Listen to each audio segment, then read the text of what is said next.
দেখো আজ আমরা কিভাবে দুই সংখ্যা বিশিষ্ট কোনো সংখ্যার বর্গ করতে হয় এক চুটকিতে তা শিখে নেব। প্রথমে কি করবে দেখো, এই উত্তর লেখার জন্য আমরা এখানে তিনটে অংশ লিখবো। তারপরে দেখো এখানে দুটো সংখ্যা আছে, তো এটা দেখো প্রথমটা হচ্ছে 7 আর তারপরটা 2। আমরা প্রথমে প্রথম সংখ্যাটার বর্গ করব, তাহলে 7-এর বর্গ করলে 49 হয়।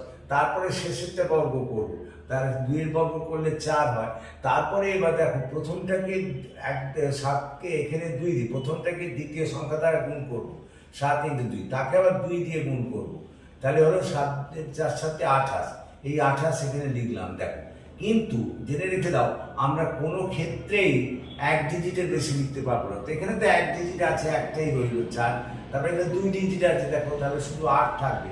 এই 2টা এবারের সঙ্গে সেখানে যুক্ত হয়ে যাবে, তাহলে 9-9-এর সঙ্গে 2 যুক্ত হলে হয় 11। তার মানে হচ্ছে 49-এর সঙ্গে 2 যুক্ত হলে হয় 51।